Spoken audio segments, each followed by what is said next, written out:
Bonjour et bienvenue. Le conte d'aujourd'hui est un conte Aïnou. Le peuple Aïnou est un peuple autochtone vivant au nord du Japon et comptant environ 25 000 représentants sur les 127 millions de Japonais. À l'origine, les Aïnous sont un peuple de chasseurs, pêcheurs, cueilleurs. Et comme beaucoup de ce type de peuple, on observe une ritualisation et une codification importante de l'acte de tuer lorsque il chasse un animal pour se nourrir. On ne chasse pas un animal juste pour ingurgiter sa nourriture. Bien sûr que c'est ce que l'on fait. Mais en ingurgitant sa nourriture, on prolonge sa propre vie. Et donc, on conscientise le fait que pour prolonger notre propre vie, nous avons pris la vie d'un autre être. Et autour de ce fait, la codification consiste à replacer ces événements dans le cadre d'une cosmogonie plus grande, comme un cercle de vie qui s'alimente lui-même pour ne jamais s'arrêter. Ainsi, l'animal que l'on a tué possède, tout comme l'humain qui le tue, une âme. Et lorsque l'on tue cet animal, on s'approprie sa dépouille de chair et de peau, et son âme doit pouvoir repartir dans les meilleures conditions, d'où la ritualisation et la codification, pour pouvoir prolonger sa vie, se réincarner et continuer de nourrir le cycle de la vie. On retrouve ce type de ritualisation dans beaucoup de peuples, beaucoup de cultures autochtones, notamment je pense au peuple Sami du nord scandinave, à certains peuples indiens d'Amérique. Et ce que je trouve particulièrement intéressant dans le conte Aïnou d'aujourd'hui, c'est qu'il nous raconte cette situation de la mort d'un animal pour nourrir des humains, vue du point de vue de l'animal. Alors le voici sans tarder. Il s'intitule « Grand-père ours et dame blaireau ». Grand-père ours et dame blaireau étaient voisins. Leur tanière était proche et ils s'étaient liés d'amitié.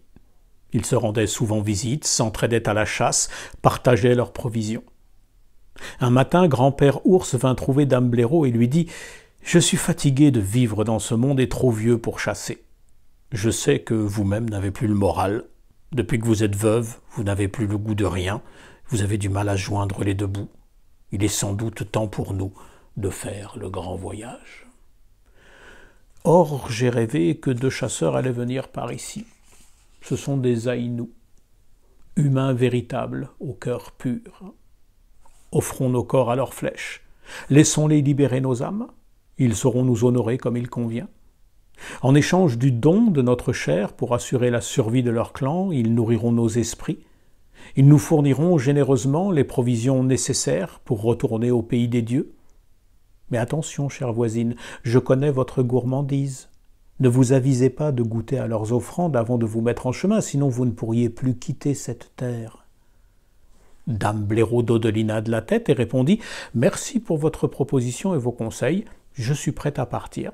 Passez devant, je vous suis. » Ils s'éloignèrent de leur tanière et attendirent au bord du sentier que devaient emprunter les deux hommes. Ils ne tardèrent pas à être débusqués et s'offrirent joyeusement aux flèches. Leurs esprits furent aussitôt libérés de leurs tuniques de poil et ils les suivirent jusqu'à la grande demeure des chasseurs. Leurs dépouilles furent déposées sur l'autel et leurs âmes accueillies par une vieille aux cheveux de cendre et aux yeux de braise. C'était la déesse du feu, la véritable maîtresse de maison. Elle les fit asseoir à la place d'honneur, près de l'âtre, pour recevoir les offrandes des humains. Tout en prononçant les incantations et en plantant leur ina ou leur bâton de prière, les hommes firent des libations, posèrent sur l'espace consacré des coupes de saké, des écuelles de viande bien grasses. Grand-père ours, aussi patient qu'avisé, ravala sa salive et se contenta de remplir son sac sans toucher à rien. Dame blaireau ne put s'empêcher de siroter une petite coupe et d'avaler un petit morceau de lard à la dérobée. La cérémonie terminée, grand-père Ours mit son sac sur son dos, bien rempli, et quitta la demeure des hommes pour se diriger vers la porte des nuages afin de commencer son ascension céleste. Plus son esprit s'éloignait du monde terrestre, plus il s'élevait, léger, lumineux, d'un ciel à l'autre. Peu à peu, il redevenait celui qu'il avait toujours été, avant que d'être enténébré dans la pesanteur de son corps, le dieu ours en personne. Quand dame Blaireau voulut se lever et quitter la maison avec son sac à provisions, elle fut incapable de le porter. Elle était si lourde qu'elle ne pouvait même pas faire 3 pas. Alors la vieille déesse du feu, l'esprit gardien de la maison à qui rien n'échappe, lui expliqua. « Ma chère, votre gourmandise vous a perdu. Comme vous avez goûté trop tôt aux offrandes, votre âme ne peut plus s'élever. Vous êtes condamnée à rester dans la demeure des humains. Vous serez la gardienne de la porte, c'est un immense honneur. Vous veillerez à ne rien laisser entrer, d'autre que les bons esprits, et à éconduire les mauvais. C'est ainsi que depuis ce temps-là, dame Blaireau et ses descendantes sont devenues les divinités gardiennes des portes. D'elles dépend la santé des Aïnous, car elle barre le chemin aux esprits des maladies du corps et de l'âme. Et ces humains qui savent les nourrissent pour prolonger leur vie. Ils n'oublient pas de bien traiter les âmes des animaux qui leur ont offert leur chair pour qu'elles ne restent pas à les tourmenter et retournent se reposer au pays des dieux. Ainsi elles accepteront de revenir, porter leur costume de poils, de plumes ou d'écailles. Ainsi, rien ne vient briser le cercle de la vie. À demain.